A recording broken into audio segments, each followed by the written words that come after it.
Hey guys, my name is Matsumo, and today I wanted to go over what I consider to be the best and worst attacking operators in Rainbow Six Siege. A lot has changed over this last year, and so to start us off in the S rank, the operators that I consider to be the best no matter the map and no matter the situation, we have Ashe, Hibana, and Sofia. It really seems like Ubisoft is in love with the Polish operators because when both Sofia and Elo were first introduced, they were incredible. Sofia arguably has one of the most versatile gadgets for the offensive team. She's able to open up walls from a distance with those impact nades, also take out barbed wire, and then she can fling around stun nades all over the place and disorient the enemy. On top of that, she also came with a competent weapon. Now, it wasn't as crazy as Elo was when she was first introduced. Elo was in a league of her own, but it's still fantastic. And so you put all that together, of course you have the makings for arguably one of the best operators on offense. Now, as for Ashe, this should be pretty obvious because she's always been one of the best operators on offense since the very beginning.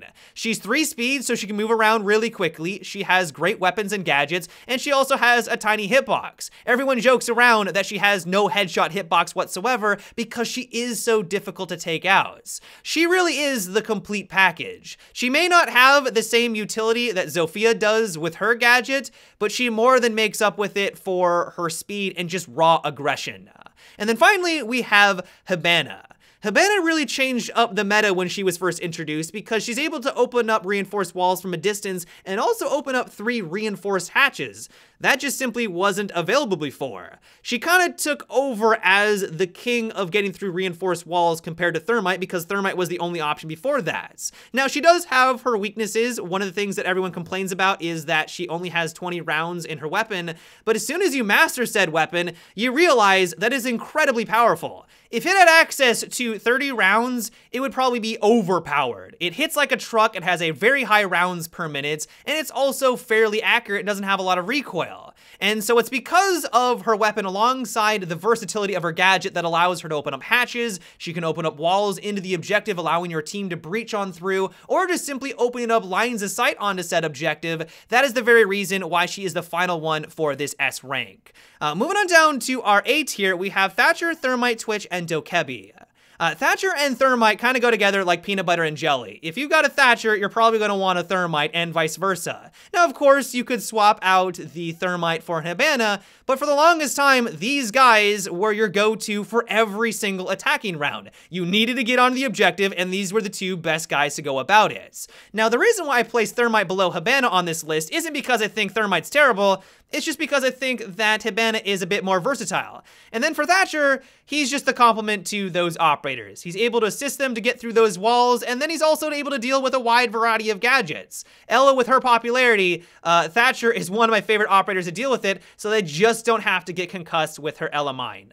As for Dokebi, I'm not really sure how I feel about her because right now I think she's really good, but my gut is telling me in the next couple of months, she's gonna drop in popularity and I might wanna drop her down into the B tier. That isn't because I necessarily think that she's bad, it's just because it's difficult to see how she's gonna place into the meta. Sometimes her gadget is amazing. When you're able to coordinate with your team and then rush the objective all at once when their phones are going off and then use that information to your advantage, she's incredibly powerful. On the other hand though, there are times when you activate her gadget where you don't hear any phones going off. Now that provides its own benefit because that usually means the coast is clear, but sometimes when you're charging the objective, you can't even hear the phones because it's so loud, and so her gadget really doesn't provide much of a benefit whatsoever at that point. And then on top of that, it's really hard to know how the hacking camera mechanic is really gonna play out in the long term. Right now it's really good because most people aren't used to fighting her, and so they just don't know when to take out their own cameras. And so if you're able to have a camera on the objective, that's insane. Like, that gives a massive advantage to the offensive team,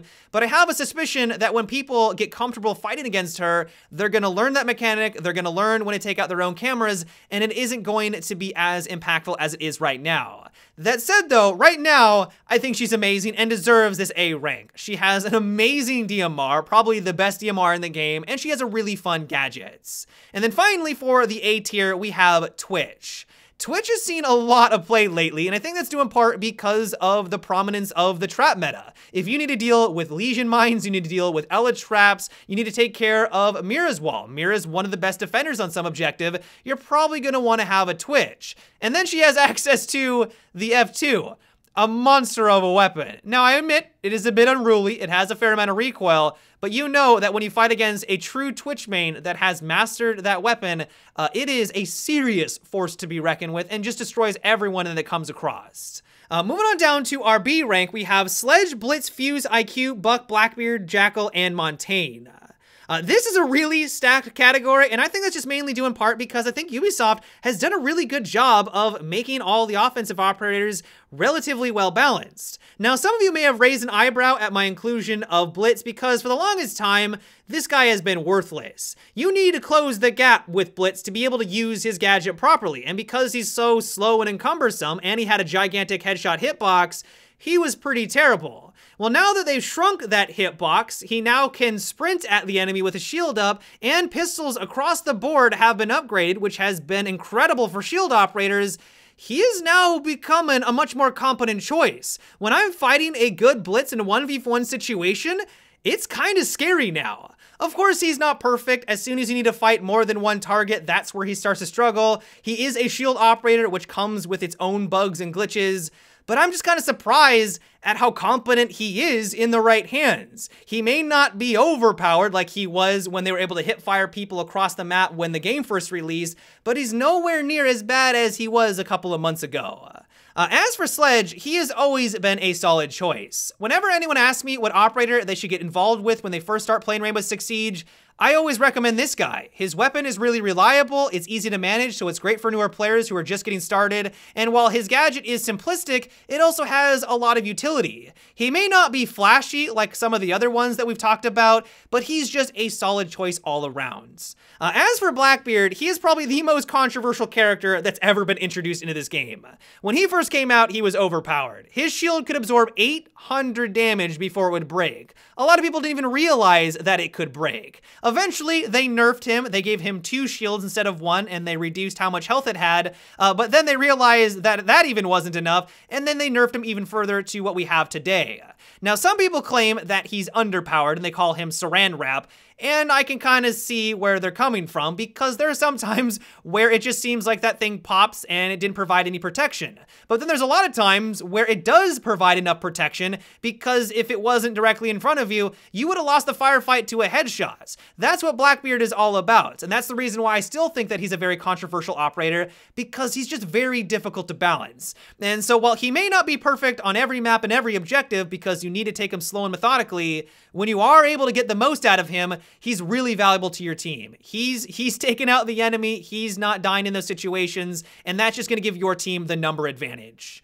Jackal has always had a special place in my heart because I just love his playstyle. Finding roamers, seeking them out, not only just by scanning their footprints, but also using the footprint colors to be able to identify where they are is really gratifying to me. When you're able to locate someone based off of their footprint color, it makes for some really satisfying moments. IQ is another operator that you may have been surprised I added into the B category because if you've been here since the very beginning, you know that she's had a long and rough journey.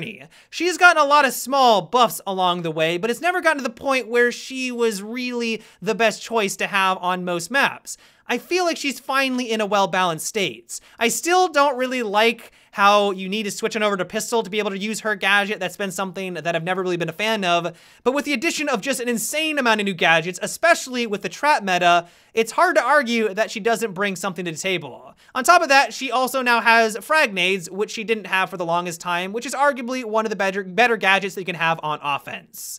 Moving on over to Buck, he has always been someone that I would love to get good with, but I always struggle because of just the insane amount of recoil that you have to deal with. If Buck didn't have as much recoil and his weapon wasn't so unruly, I honestly think that he would be top tier. And some people would even argue that he is top tier because as soon as you master him, he provides just an insane amount of utility. His weapon hits ridiculously hard. And so with the ability to open up holes, not only in the ceiling, but walls, and then be able to just blast anyone that you come across, he's really, really strong.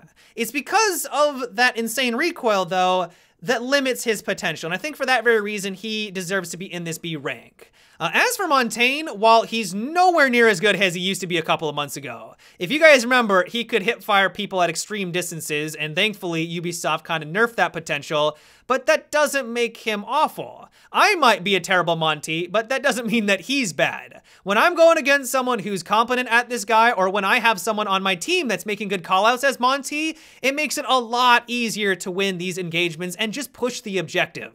And then finally we have Fuse. Fuse got a big upgrade a couple of patches ago, and it solidified him as being one of the more annoying operators to fight against on defense. His gadget can be used in a wide variety of different ways. The most obvious is that it just deals damage against anyone that's behind the wall. If you want to take someone out, maybe you'll get lucky and that charge will land at their feet and you'll be able to take them out. But it can also be used to flush out the enemy. This is where I think Fuse can get a lot more technical. If you know you're going against someone who isn't going to fall for a Fuse charge, but you know it's going to flush them out of their hiding spot, you can relocate in a position that's going to be able to take advantage of that. You activate your charge, they run away, and then you take them down with your primary weapon.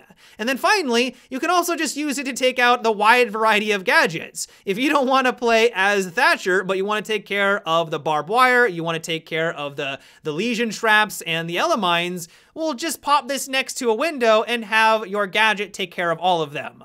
And then finally, down in our C rank, we have Ying, Glaz, and Capitao. I want to love Ying, and there's a part of me that does because when her gadget works, she's amazing. But there's so many things that hold her back. Her weapon, for example, is abysmal. It's very slow RPM, low damage on top of just an insane amount of recoil, makes it really inconsistent and unruly. It's just difficult to win a straight one-on-one firefight because of her weapon. Then for her gadget, it also just seems very inconsistent. There will be times where it seems like they should be flashed, but they're just not flashed whatsoever. Like, they have pinpoint-like accuracy, they're tracking you, even though that thing is going off all around them, they're not blinded and you lose because of that. When that happens over and over again, it's really discouraging. Capitao is someone that has seen a lot of changes ever since he first came out. When he was released, his weapon hit really hard. Doesn't hit nearly as hard as it used to. He also had access to frag nades.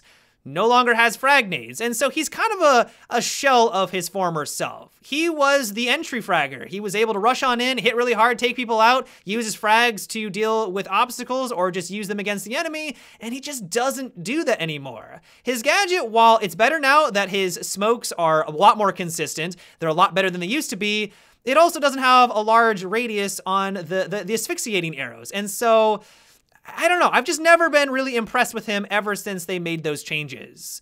Glaz has also seen a lot of changes over the years, and it's clear to me that Ubisoft is having a hard time balancing this guy out. He went from being pretty mediocre to borderline useless to being pretty much overpowered with one patch, and then they realized they went way too far with it, nerfed him, and now he's pretty mediocre. He can be really useful if you're using specific strategies. If you smoke out the objective, use Glaz to cover it while someone plants a diffuser, that can win rounds, but then the rest of the time, he just kind of seems a bit lackluster. Yeah, guys, that is about it for what I consider to be the best and worst attacking operators in Rainbow Six Siege. I hope you enjoyed. Let me know what you thought about my list. This is just my opinion. It's not set in stone, and so would you change things around? Would you move one operator into a different category? Let me know down below in the comment section. Yeah, guys, until tomorrow, have a good one, and take it easy.